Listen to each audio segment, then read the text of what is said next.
Beleza. A primeira definição que a gente tem aí é de plano, que é um conjunto de ações, uma sequência de ações organizadas para você desempenhar uma tarefa. O planejamento, que é um processo de definição e de organização desses planos, dessas ações para atingir o objetivo. E o planejador, que seria o responsável por esse raciocínio de planejamento, por esse processo. Esse planejador ele pode tanto ser humano ou não. Aqui tem um esqueminha desse processo de planejamento. Então, inicialmente, o planejador ele tem um problema, ele precisa descrever esse problema. E ele vai especificar, então, o domínio desse problema. Depois, ele vai usar um sistema de planejamento para poder conseguir uma solução. No caso do planejador humano, isso pode ser um gerenciador de projeto ou alguma técnica de planejamento. No caso da inteligência artificial, se busca um solucionador geral de problemas. Tem até ali a General Problem Solver. Pode voltar um. Que é um pouco a ferramenta que a gente discutiu na outra aula. É um solucionador geral de problemas. Então aqui ele é mais geral ainda, mas vai bem pela mesma linha. É por isso que esse é melhor primeiro. A gente começa. Você vê aquele, aí você vê esse aqui, você vê que é uma aplicação bem direta. Bom, e a partir desse sistema de planejamento, você vai chegar a uma solução que vai ser o plano, aquela sequência de ações que a gente comentou anteriormente. Pode ir para o próximo. O planejamento automatizado ele vai ser uma sub-área, então, da inteligência artificial, que estuda esse processo de planejamento, esse raciocínio de planejamento usando computadores. Ele é empregado em sistemas que exigem esse tipo de comportamento autônomo e deliberativo.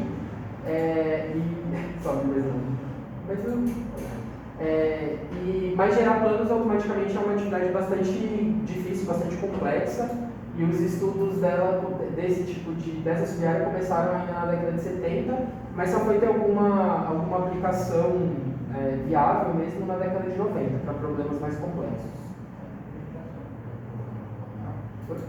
Pode ser. Acho que vai voltar para o primeiro.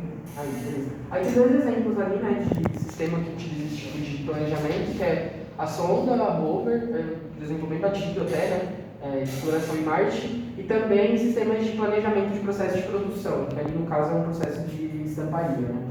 Pode passar. Bom, o planejamento clássico pode ser resumido como um problema de busca. No caso, você vai buscar por uma sequência de ações que vão gerar uma sequência de transições de estado até o estado objetivo.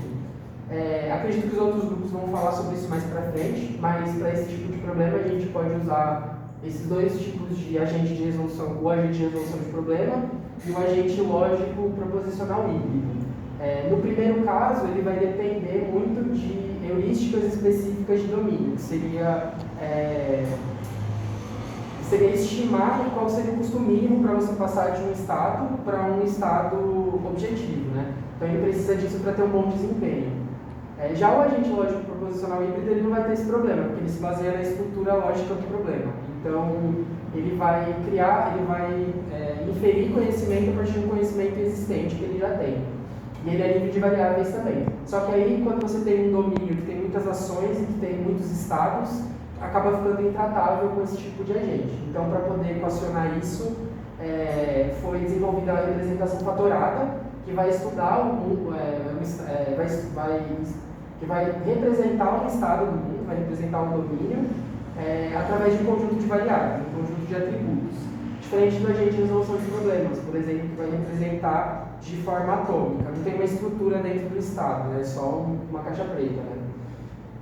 E aí a gente vai falar um pouco de PDDL, que é o Planning Domain Description Language, que é uma forma de padronizar essas linguagens de representação de problemas e planejamento. E aí a gente vai ver agora como definir os 4 itens principais de um problema de busca utilizando esse PDDL, né? Que seria o estado inicial, as ações disponíveis em um estado, o resultado de uma ação e o teste objetivo. Só apertar? Isso. Bom, primeiro são os estados. O estado ele vai representar uma situação do domínio em um momento específico. Ele é uma conjunção de fluentes instanciados, como a gente pode ver ali. Então, eu tenho, por exemplo, um transporte e eu tenho um destino, eles estão instanciados ali no nosso exemplo. São átomos sem função, então eles não têm ação. É utilizada a semântica de banco de dados, a ideia de mundo fechado.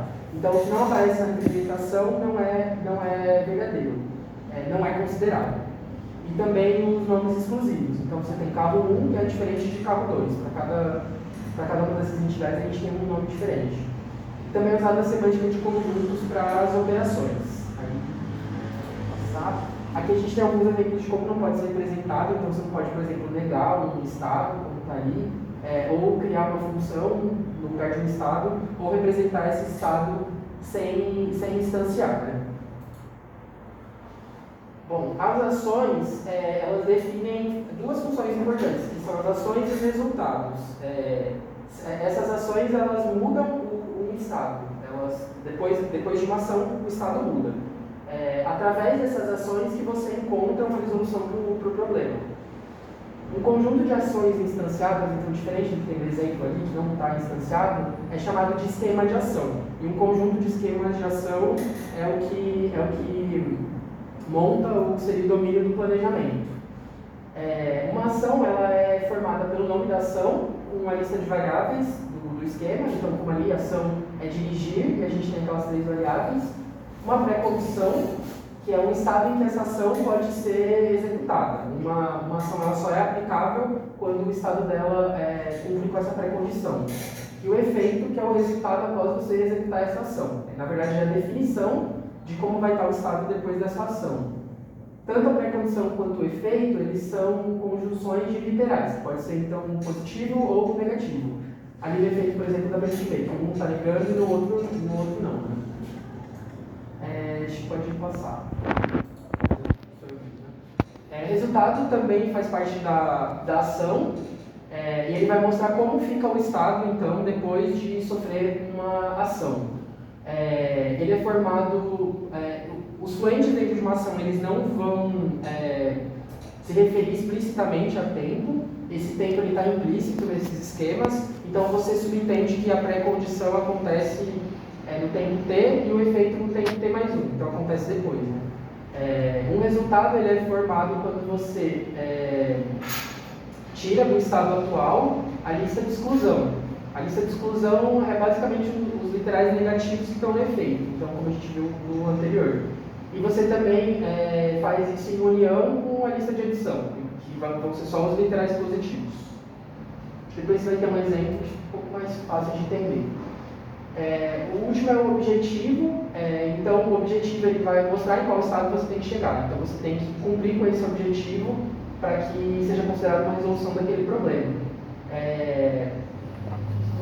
Quando você tem só um esquema de ações, você não tem um problema, então você precisa de um estado inicial e de um objetivo para você ter um problema. E ele termina quando você encontra um conjunto de ações organizados que satisfaça o objetivo desse problema. O estado inicial a gente já viu o que é, e o objetivo ali está falando que se assemelha muito à pré-condição, justamente porque ele também é uma conjunção desses literais que podem ser positivos ou negativos, e você também tem variáveis dentro desse objetivo, pode ter variáveis dentro desse objetivo. Bom, aí tem um exemplo aqui que é para a gente entender como que você representa todos esses itens dentro do PDDL. É o exemplo do mundo dos blocos, é o exemplo que o próprio livro traz. É um domínio muito famoso dentro de planejamento. E ele é basicamente um conjunto de blocos que você precisa empilhar. Você só pode mover um bloco por vez, bloco que tenha um outro bloco em cima não pode ser movido. E é isso, você tem que construir uma pilha de blocos de acordo com o objetivo. Então essa pilha vai estar disposta de acordo com o que está sendo pedido no objetivo. Bom, para a gente representar o estado atual, então, nesse caso, a gente pode perceber que você tem o início, e aí você tem uma série de variáveis instanciadas. Então, você tem o A que está sobre a mesa, o B que está sobre a mesa, o C que está sobre A, o C que está sobre A, o A é um bloco, o B é um bloco, o C é um bloco, B está livre porque não tem nenhum bloco em cima dele, e C está livre também porque não tem nenhum bloco em cima dele. O objetivo aqui no nosso caso seria empilhar A, B, C, né? No caso. Então, pode ver lá, A sobre B e B sobre C. Aí a gente vai ter duas ações no domínio de planejamento aqui. A primeira ação é mover. Então eu vou mover, aqui no caso não tem como dizer que é um bloco ou uma mesa, são 3 superfícies, né? No caso eu vou mover essa primeira superfície em cima, de cima desse para cima desse outro. Então pode ser tanto uma mesa quanto um bloco, o topo de um bloco. A pré-condição aqui então é que B esteja sobre uma superfície, sobre X, B tem que estar livre, Y tem que estar livre, B é um bloco, então a gente sabe que o B tem que estar em cima de uma superfície, mas ele é um bloco. B vai ser diferente de X e de Y, e X vai ser diferente de Y. O efeito depois dessa ação vai ser você ter o B sobre Y, o X vai estar livre, porque B não vai estar mais em cima dele. Como a gente pode ver aqui, B não vai estar em cima de X e Y não vai mais estar livre, porque B vai estar em cima de Y. A segunda ação é mover para a mesa, então você vai mover você vai mover de cima desse para a mesa, né? O primeiro bloco de cima do outro para a mesa. A pré-condição é que B esteja sobre X, B esteja livre, senão você não consegue mover, B é um bloco e B tem que ser diferente de X. O efeito é que B vai estar sobre a mesa, X vai estar livre, porque o B já não vai estar mais em cima dele, e B não vai mais estar em cima do X. A solução aqui, essa é uma das soluções, podem ter várias soluções, mas a gente pode ver que é exatamente aquilo, é uma sequência de ações organizadas. Então eu tenho que fazer o resultado de cada uma delas para chegar no objetivo que eu quero.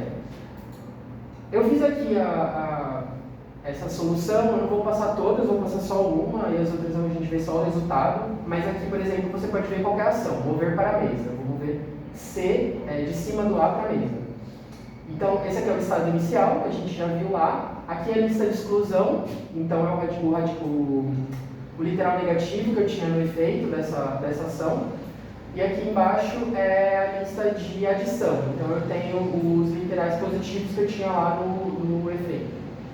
Aí aqui tem os cálculos, né, que eu fiz, e tem o resultado, Nesse resultado aqui eu tenho A sobre a mesa, B sobre a mesa, C sobre a mesa, A livre, B livre e C livre. Aí tem aqui a segunda ação, né, que é mover B de cima da mesa para C, aí a gente vê o resultado aqui. A está sobre a mesa, C está sobre a mesa, o A está livre, o B está livre, B está sobre C e a mesa está livre, tem uma posição livre na mesa. E aqui é a última, então depois desse resultado, teoricamente a gente precisaria ter o nosso objetivo, a gente teria um estado que cumpre com o nosso objetivo.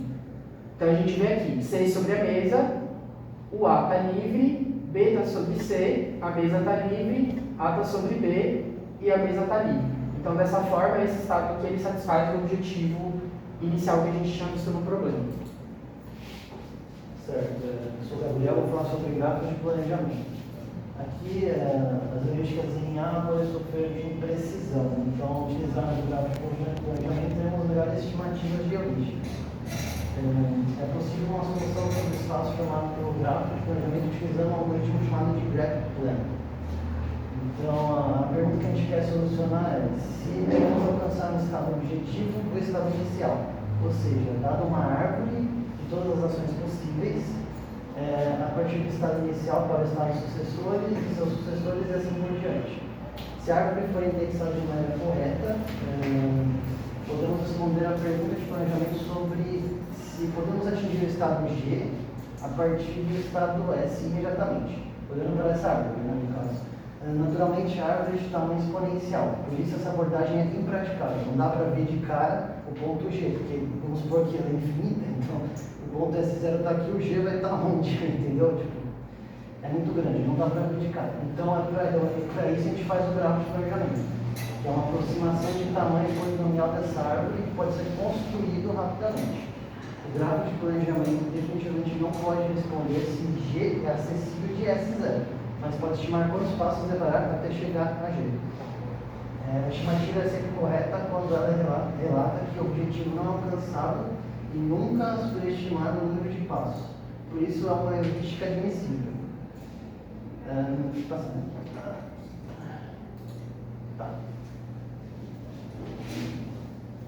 Um gráfico de planejamento é um gráfico direcionado organizado em níveis. Primeiro nível S0, para o estado inicial, que consiste de nós que representam cada fluente que está em S0, que está verdadeiro em S0. Depois o nível A0, o destino de nós para cada ação instanciada que poderia ser aplicada em S0. Em seguida, os níveis S1 seguidos por A1 até chegar a uma função de término. SI contém todos os literais e poderiam ser no tempo livre. E as notações versadas nos espaços de tempo anteriores, se for possível, P ou não P, né? Ser verdade. Elas serão representadas em SI. Aí contém todas as ações que poderão ter suas pré-condições satisfeitas no tempo I. O gráfico de planejamento registra apenas um subconjunto restrito de interações negativas de possíveis ações. E, portanto, um literal pode aparecer no SJ, quando na verdade poderia não ser verdadeiro, até no nível posterior ou nunca aparecer. Um literal nunca vai aparecer muito tarde. Apesar do possível erro de nível J e nível literal aparece a princípio uma boa estimativa do quão difícil é atingir o literal a partir do estado inicial. Bom, tem uma representação disso, né? Deixa eu dar uma passada aqui. Aqui, eu coloquei 2 graus. Inclusive eles estão no livro. Aí tem o problema de ter do bolo, que é uma lógica, né? Início ter bolo, depois objetivo ter bolo e ter comido o bolo. E a ação de comer bolo. A pré-condição é ter o bolo, né? E tem efeito não ter e comido. Essa pré-condição é ter o bolo, né? Efeito ter bolo. E, bom, tem a figura também a próxima, né? Que aí mostra os níveis, né? Tem o S0, o A0, o S1, o A1 e o S2. Assim vai, né? Aí a lógica foi colocada aqui em sequência. Aqui, os gráficos de planejamento funcionam apenas para os problemas de planejamento proposicional. Problemas sem variáveis. É simples proporcionar um conjunto de esquemas de ações. Apesar do aumento no tamanho da descrição do problema, os gráficos de planejamento têm mostrado ser ferramentas eficazes para resolver problemas de planejamento difícil.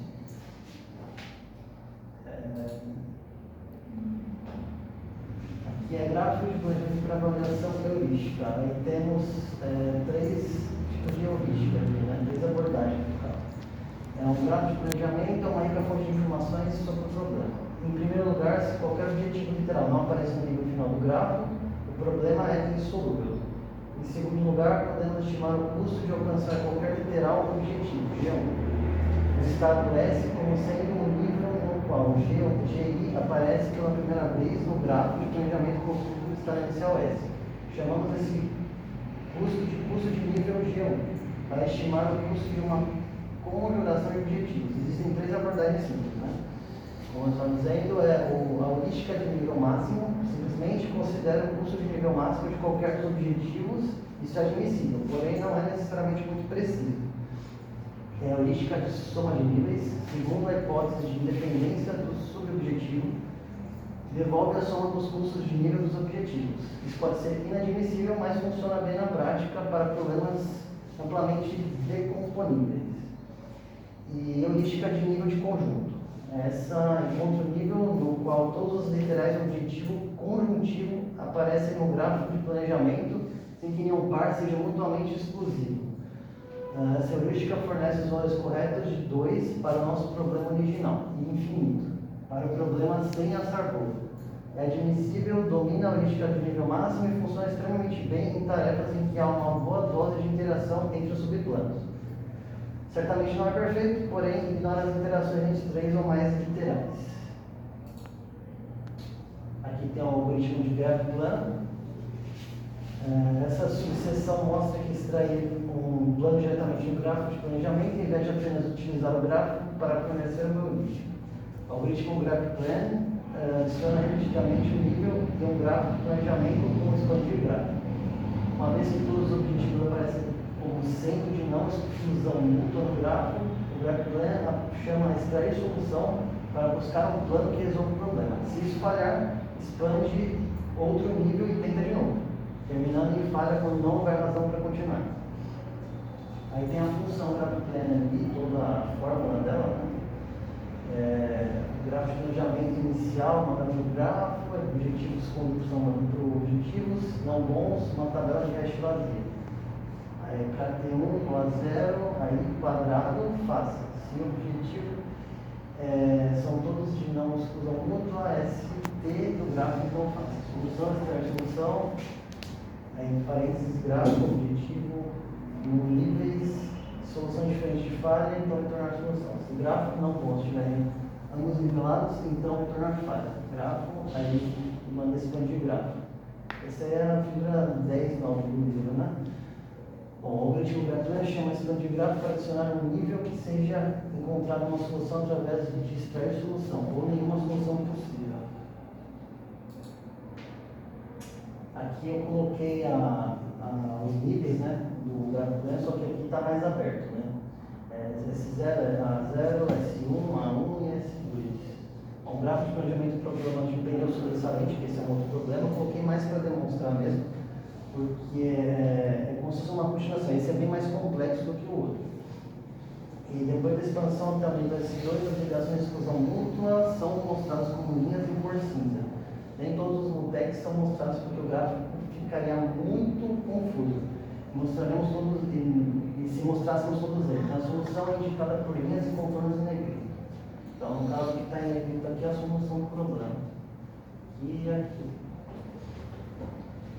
Bom, agora vou continuar. Boa noite a todos, meu nome é Danilo. Agora eu vou falar sobre outras abordagens clássicas de planejamento, né? Então, quais são as abordagens mais populares? As abordagens mais populares e eficazes para o planejamento totalmente automatizado são: uma delas é a tradução para um problema de satisfatibilidade booleana, a SAT. A outra é a busca em espaço de estados para frente com heurísticas bem construídas. E a terceira é busca utilizando um gráfico de planejamento. Aí aqui, o planejamento clássico como a satisfatibilidade booleana. O objetivo é mostrar como traduzir uma descrição PDDL em forma que pode ser processada por SATPlan. A tradução é composta de uma série de etapas simples, né? Eu vou passar aqui passo a passo para essas etapas. Aí, proposicionalizar as ações, substituir cada esquema de ação com um conjunto de ações distanciadas formadas pela substituição de constantes para cada uma das variáveis. Essas ações distanciadas não são parte da tradução, mas serão utilizadas nas etapas subsequentes. Depois, definir o estado inicial. Declarar F0 para cada fluente F no estado inicial do problema e fazer a negação de F para cada fluente não mencionado no estado inicial.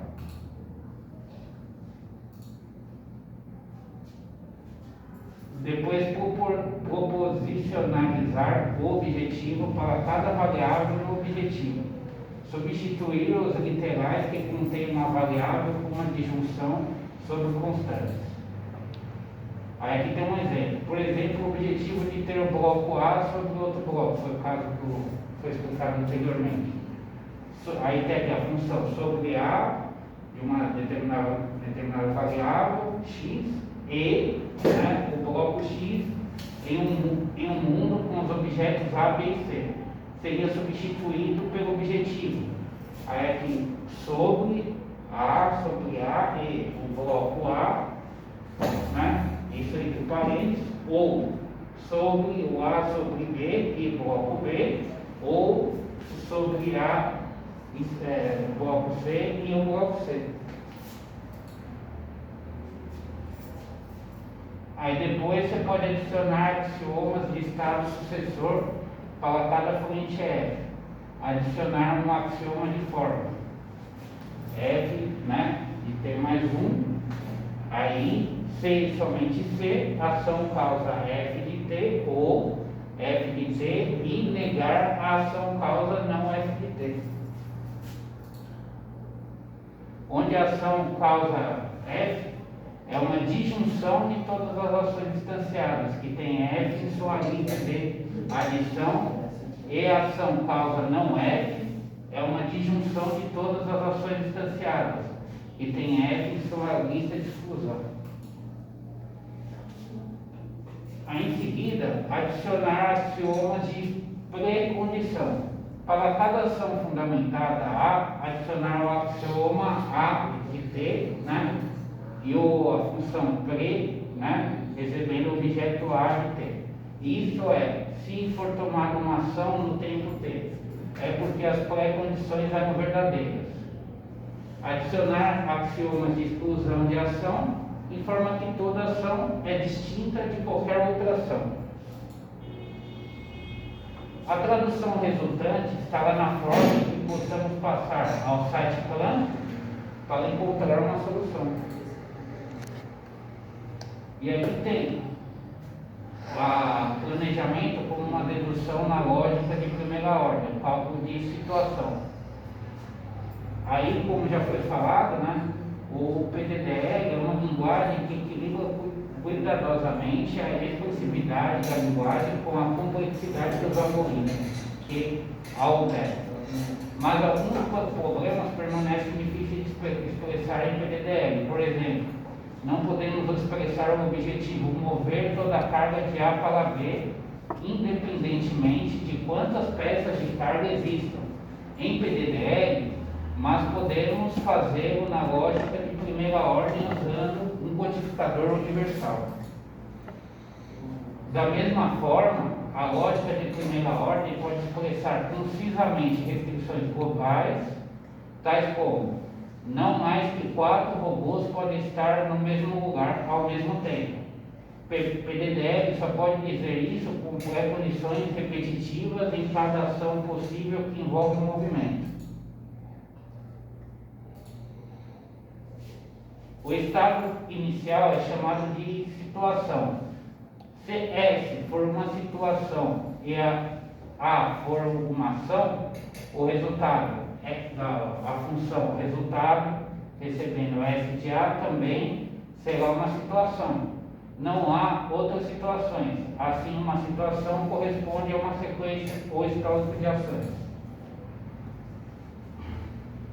Pode-se também pensar em uma situação como resultado da aplicação de ações, mas observe que duas situações serão as mesmas, apenas seu início e as ações foram as mesmas.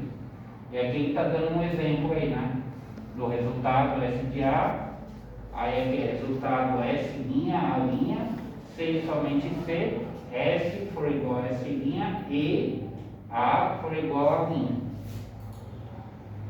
E aqui tem um exemplo aí que o livro ilustra aí, né? Para mostrar aqui, né?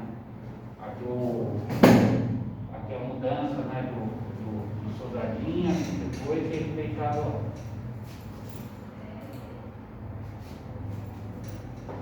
A função ou relação que pode variar de uma situação para a próxima é um fluente. Por convenção, a situação S é sempre o último argumento para o fluente. Por exemplo, na função em, recebendo x, ls.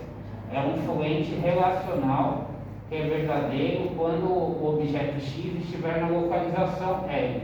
E na situação S, a localização é um fluente funcional, tal que a função localização que recebe x e f é igual a L, é verdadeiro nas mesmas situações em que a função em recebendo os parâmetros x e s. Cada uma das condições da ação é descrita com um axioma de possibilidade, que informa quando a ação pode ser tomada. Ele tem a forma, né, do símbolo aqui S, né, C, a função possível que recebe A de S, onde o símbolo S é alguma forma envolvendo S que escreve as condições. Um exemplo do mundo de Upros, né, que é um site escrito no livro, diz que é possível atirar se o agente estiver vivo e tiver uma flecha. Aí tem aqui a função vivo, né, que recebe agente S, e a função tem agente flecha S, se for possível atirar, a função possível é atirar em S.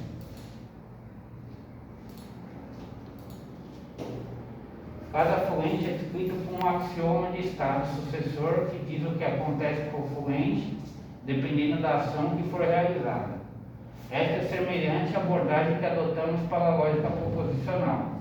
O axioma tem a forma: ação é possível se fluente é verdadeiro no estado do resultado, se e somente se o efeito da ação tomada é verdadeiro, ou ela é verdadeira antes da ação não alterou, e a ação não alterou. Precisamos de axiomas de ação única para que o agente possa deduzir que, por exemplo, A seja diferente de soltar G. Para cada par de nomes distintos de ação, a I e a J, temos um axioma que informa que as ações são diferentes, né? E aqui está a imagem ilustrando um pouco. E para cada nome de ação, aí temos um axioma que informa que dois usos desse nome de ação são iguais, se e somente se todos os argumentos forem iguais. E aqui está representando uma função, né? Aí recebendo de x de 1 até x de n parâmetros, né? Que é igual à função aí, recebendo y de 1 até y de n parâmetros, se e somente se, x de 1 for igual a y de 1 e, né? N parâmetros, e x de n parâmetros é igual a y de n parâmetros. A solução é uma situação e, portanto, uma sequência de ações que satisfaz o objetivo.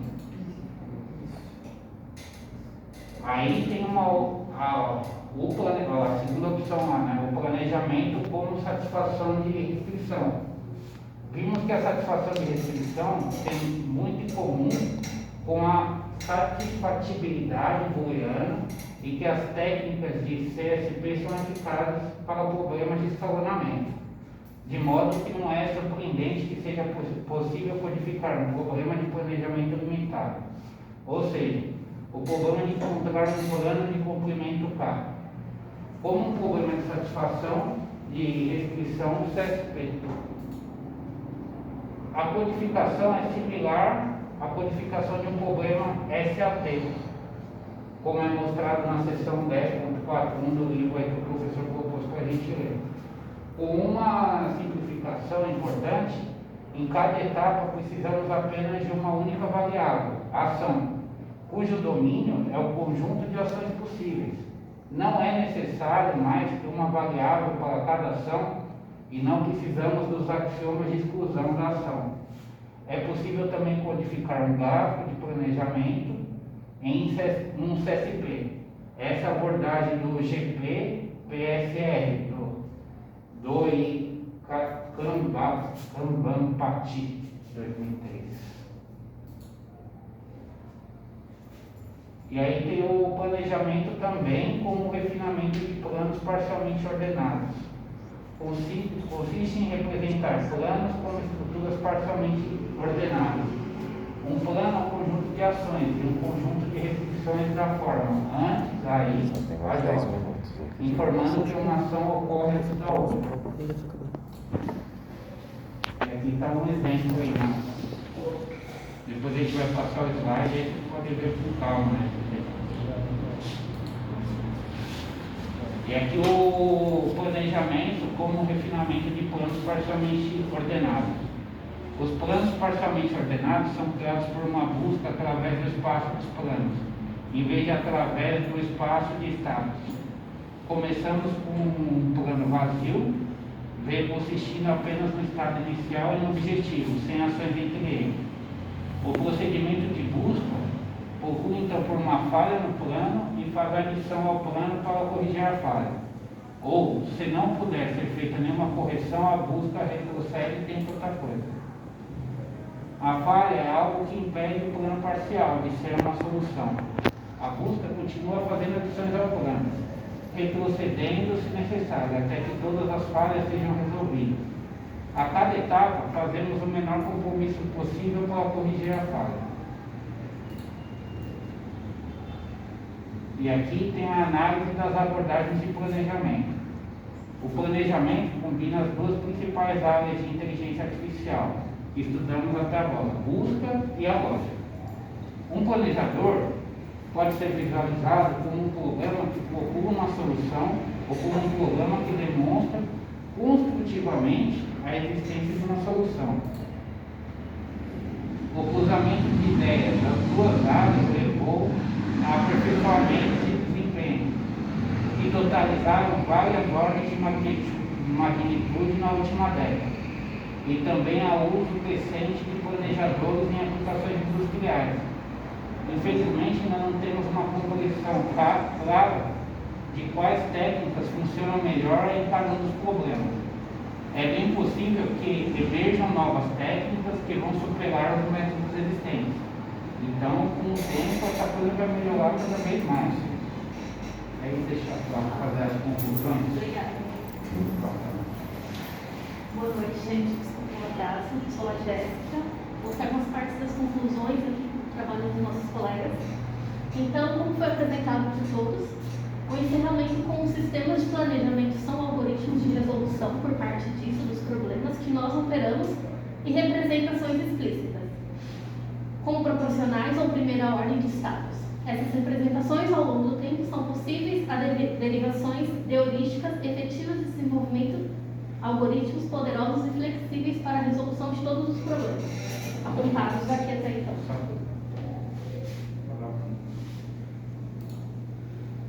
A PDDL, que foi apresentada no começo, como linguagem de definição do domínio de planejamento, descreve os estados inicial, o objetivo como combinação de literais e ações em termos de pré-condições e efeitos, assim como a busca no espaço dos estados. Pode operar no sentido para frente e progressão no sentido de regressão. Assim, a derivadas heurísticas efetivadas, adotando assim uma hipótese independente dos subobjetivos e empregando-se vários relaxamentos do problema ao planejamento, de planejamento. Como foi apresentado, um gráfico de planejamento pode ser também construído de forma incremental, partindo-se então do estado inicial. Cada camada contém um superconjunto de todos os outros literais ou ações que poderiam ocorrer nesse espaço-tempo de codificação relacionada à exclusão mútua entre literais ou ações que não podem ocorrer dinamicamente. Uma das outras conclusões com gráficos é gráficos de planejamento que planejam e geram heurísticas úteis para planejadores e executores do espaço do Estado, assim de ordem parcial e que podem ser empregadas diretamente ao algoritmo de Graph-Plan. Outras abordagens incluem a dedução de primeira ordem também sobre axiomas de cálculo e situações, a busca explícitas através do espaço, de planos parciais, planejamentos como problemas de satisfação booleana, de lógica e outras heurísticas. Assim como cada uma das principais abordagens apresentadas até o momento de planejamento tem seus pontos fortes e ainda não existe nenhum consenso, nem tudo é bala de prata, sobre qual delas é a melhor. Então a competição e a fertilização dessas ideias cruzadas entre abordagens resultarão em ganhos significativos em eficiência para sistemas de planejamento. E aqui é a referência bibliográfica apresentada até então. Muito obrigada a todas. Obrigado. Coloca para mim, você tem mais para os nomes, não tem?